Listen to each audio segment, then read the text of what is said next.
Larissa asked me to read a couple of quotes from a man named John Piper, who's a well-known Bible teacher, and he talks about marriage and how this mystery refers to Christ and the church. And he says this: marriage is not mainly about prospering economically. It is mainly about displaying the covenant-keeping love between Christ and his church. He says, knowing Christ is more important than making a living. Treasuring Christ is more important than bearing children. Either way, it is short. It may have many bright days, or it may be covered with clouds. But if we set our face to make of marriage mainly what God designed it to be, no sorrows and no calamities can stand in our way. Every one of them will be not an obstacle to success, but a way to succeed.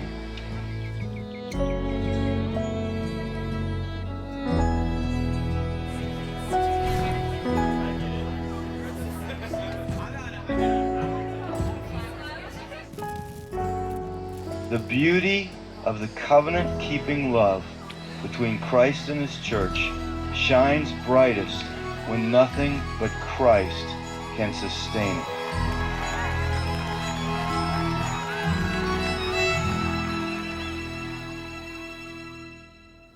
Ian and I first met in 2005 at college and had a blast for 10 months getting to know each other. And I was looking through and I found one of my favorite pictures, which I think was actually taken right before his accident. He set up a camera on his tripod, and it's just a classic Ian face that to me sums up who he is.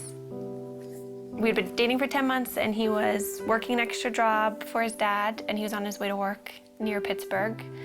And we got a phone call that he had been in an accident, and we didn't know if it was when he got to work or on his way. And so we got down to Pittsburgh, and I was just praying the whole time in the car that it wouldn't be his brain. After being at the hospital for a few hours, we found out that it was, and he had been in brain surgery for a few hours and had suffered a traumatic brain injury. God totally spared his life. One night he was failing 4 out of 5 brain activity tests, and the next morning he was doing well and his brain was starting to respond again.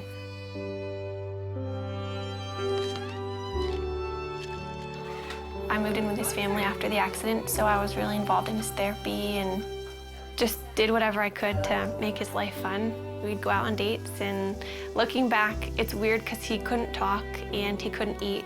So we probably looked like complete weirdos being on dates, but we had a blast, and I just talked to him all the time. I knew that before Ian's accident, he was very serious about marriage and was ring shopping, so I knew where he was, and that helped me so much. After he couldn't talk, I knew that he loved me, and I knew where he wanted the relationship to go because we were dating very intentionally. We just prayed that marriage would someday happen and watched all of our friends get married and start having families. That was challenging, but we just tried to hold out hope that that would be us someday.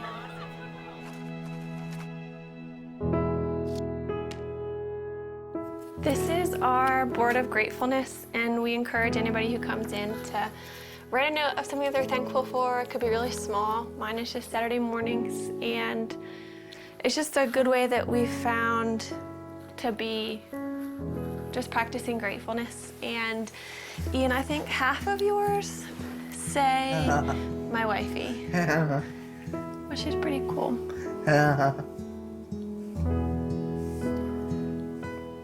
We decided that we couldn't really consider marriage as an option until Ian was able to communicate. But if he could communicate with me, then we could have a marriage, knowing it would be really different. But as long as Ian could talk to me, then we could make it work.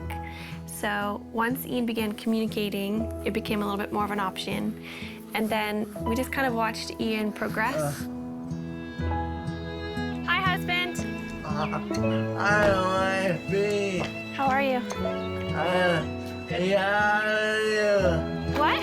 how are you? I'm good. How How was your day? Yes. A conversation I had with his dad, it was one of those conversations where I realized this could happen. Then that August, his dad was diagnosed with brain cancer. And at that point, his dad's biggest concern was Ian and I, and whether or not we were gonna get married or step away from our relationship. He wanted us to make a decision to move our lives in some direction. He passed away before he was able to see us get engaged, but that was a huge impetus in why we started to pursue engagement.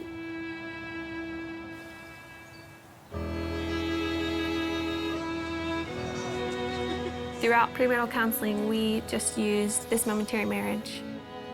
It was so helpful because John Piper talked a lot about primary things and secondary things, which is really important for us because when we're walking out our marriage practically, Ian can't do the secondary things like working or making a meal for me.